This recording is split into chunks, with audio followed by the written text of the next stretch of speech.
Bonjour à tous, j'espère que vous allez bien. Je vais commencer avec mon opinion du chapitre 3. Question 1. Que pensez-vous de cette vidéo? Vous a-t-elle appris de nouvelles choses? Par exemple, et je pense que c'est une vidéo intéressante, réaliste et inquiétante, car nous détruisons nous-mêmes notre planète et nous ne pensons pas aux limites pour que cela ne se produise pas. La croissance démographique est l'une des causes. Nous sommes davantage responsables de nos crises globales, l'extinction des espèces, et qui sont plus de 100 espèces qui vont en voie de disparition toutes les 24 heures et qui nous restons cependant indifférents devant ces faits. Cette vidéo m'a montré que les rats utilisés pour alimenter une voiture nourrirait une personne tout un an. Ce qui est terrible, d'autant plus que j'utilise ma voiture tous les jours. Et chaque an, il y a 78 millions de personnes de plus vivant sur la planète. D'ici 2050, nous aurons en moyenne 2,5 milliards de personnes sur notre planète, une variante décisive car nous dépassons de nombreuses limites sur notre planète.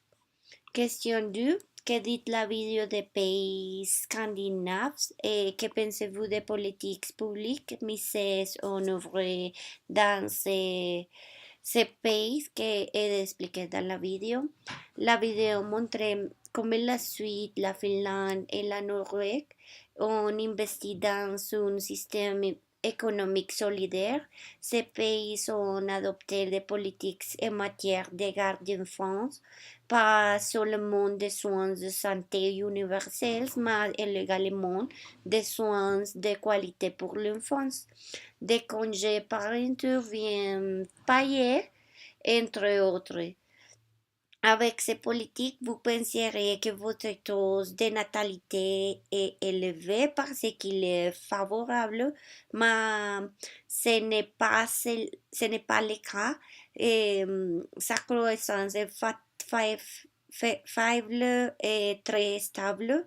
Comme mentionné dans la vidéo, je pense qu'en faisant la même chose que ces pays nordiques et en investissant davantage dans le capital humain, vous avez une société mieux préparée et vous avez davantage de personnes pouvant collaborer davantage avec les programmes de sécurité sociale. L'idée d'investir dans les biens publics est fondamentale pour contribuer à une économie durable. Question 3. Que pensez-vous de la croissance démographique de l'humanité et de son impact sur l'environnement?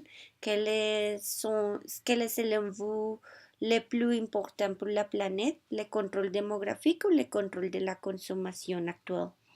Je pense que tant qu'on ne se coopérera pas des gens qui vivent aujourd'hui et que nous ne parvenons pas à comprendre que la surpopulation affecte les domaines économiques, social, politique, environnement, etc. de tous les pays et de notre planète, nous n'aurons pas et ne devrions pas nous attendre à un avenir prospère.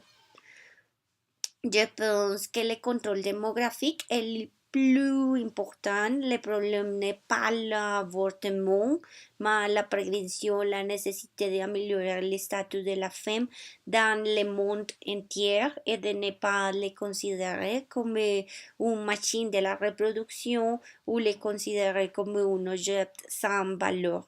comme cela se produit encore dans de nombreuses cultures. Nous devons nous concentrer non pas sur les crises liées à la cohérence de nos populations, mais sur la manière de remédier à ces problèmes en proposant des programmes complexes ou communautes qui en ont le plus besoin pour contrer les problèmes démographiques actuels. Question 4. Et vous et votre famille, vos amis, êtes-vous sensibilisés à la protection de l'environnement et au respect de la planète? Comment pourriez-vous concrètement participer à votre vie quotidienne à la protection de ce que les autochtones amérindiens appellent la Pachamama? Personnellement, mon partenaire et moi-même respectons la planète.